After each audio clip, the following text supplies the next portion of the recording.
California solution was one of 4 points. What were the other 3 main points that you made? The first main point was we have the best football location. Second main point was that we will be able to really deal with the market, which now becomes a mega market. If the Chargers and the Raiders go to LA, what you've done is you've created a mega market that runs from Santa Barbara to Mexico. And you increase your population in that market by over 3.2 million people.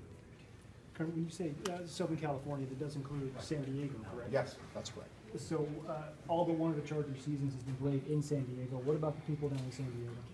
We are hoping that they're going to follow the Chargers to Southern California. How many do you think would do that? Right now, 25% of the Charger business is located in the LA market. Where does that number come from?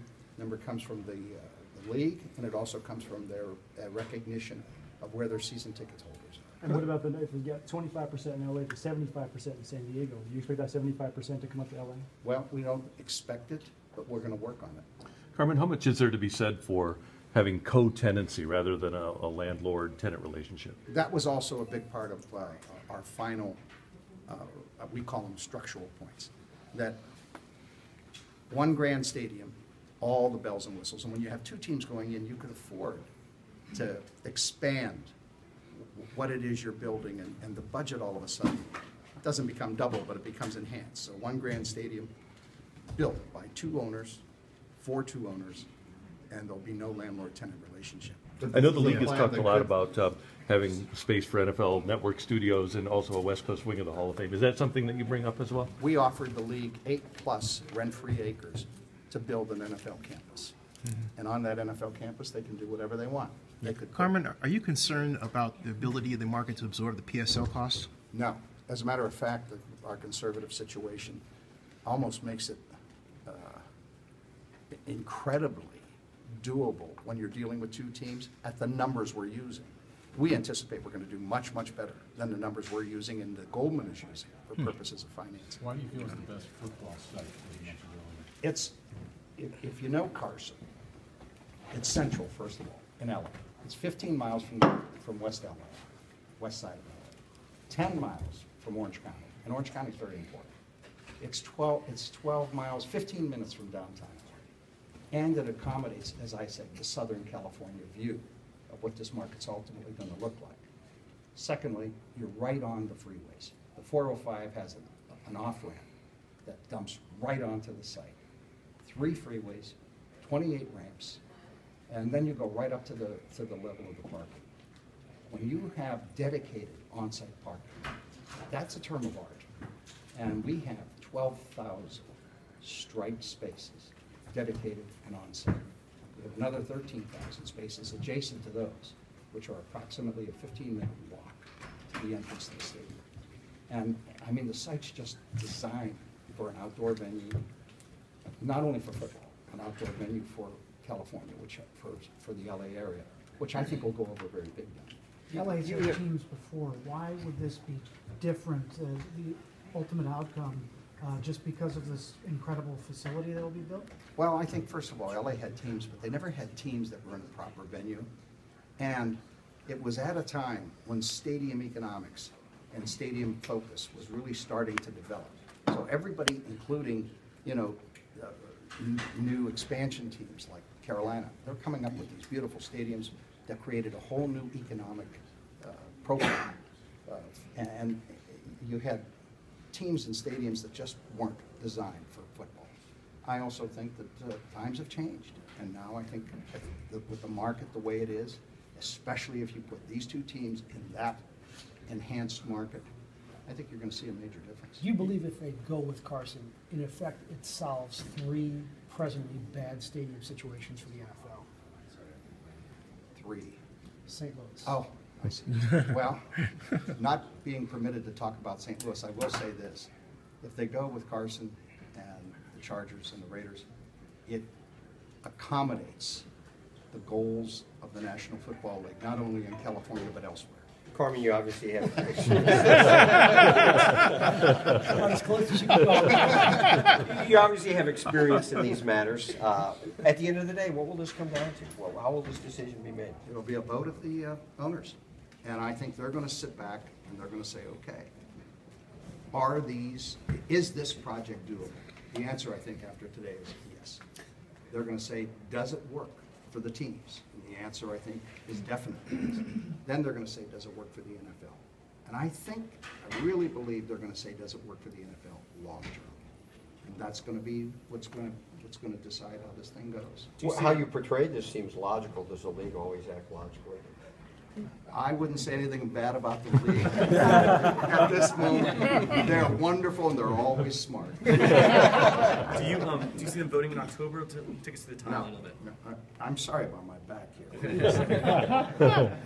Carmen in the round here. Carmen. No, they won't vote in October. When do you, what kind of, I know you talked a little about the timeline yesterday. How do you see this working? Well, there was a moment in time when I thought perhaps they might even vote in December. Now, traditionally, the league meeting in December does not contain votes.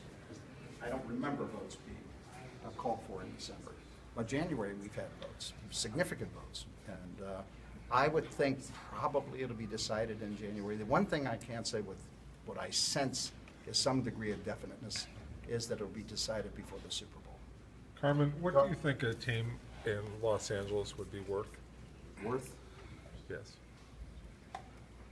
I couldn't guess. And if you'd have asked me, what are the Clippers worth before they were purchased by Steve Ballmer? I'd have been wrong.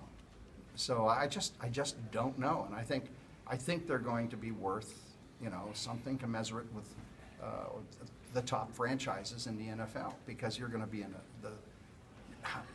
you're in the, I'm sorry to say this to the New Yorkers, you're in the first biggest market. After you consider the enhancement of this market and including all of Southern California, which would obviously include the Chargers market area. You're going to be actually slightly above New York in terms of total population. There's also a Hispanic feature. The Chargers and the Raiders have been found by NFL studies to be the number 1 and 2 teams in terms of the number of Hispanics that are part of their fan base. And I don't think it's a secret that they predominate in Southern California. So if you look at it, you look at all the different pieces, it all kind of comes together and fits. The puzzle gets completed. Could the Chargers and the Raiders make presentations about what's going on in their home markets? The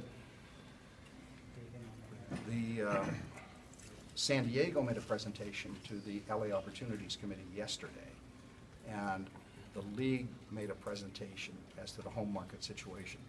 I don't believe the Chargers or the Raiders spoke to that. I don't think they spoke to that at this time. Carmen, in terms of I'm not permitted to talk, but let me just say this.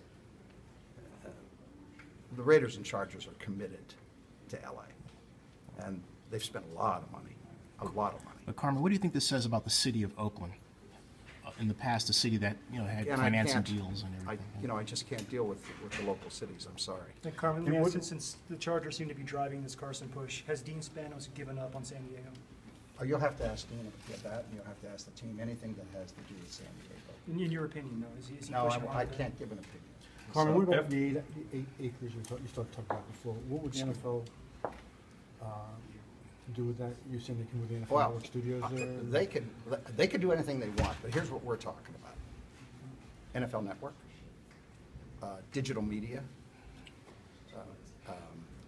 We have a field. We have a full 100-yard field that will be available for youth football, USA football. The Hall of Fame West have an annex here, and they could literally do whatever they want. But what else it provides, and I think this is compelling, this will be, in effect, a continuous infrastructure for the NFL in terms of dealing with Super Bowls. I don't think it's a secret that they'll probably see LA as a real site for rotation of Super Bowls. Parking, I would guess, it's probably, our site would probably be twice as much as what they're normally accustomed to in terms of a Super Bowl site, and being able to provide sponsors, especially big sponsors, with with entertainment facilities. Doesn't the Inglewood project provide all that too? I can't speak to the Inglewood project, but I'll say that our project provides more than any other project.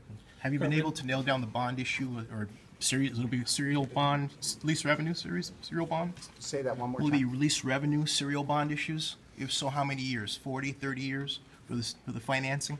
Well, that's Goldman's category, and Goldman has everything ready That's to Tim go. Romer, right? Yes. Yeah. Tim has all that set up and all that ready to go. After today, what's your biggest concern? What's your biggest worry, if you have one? I don't know that we have a worry. I'm not saying that we think it's definitely going our way. I'm just saying, I think things are in place.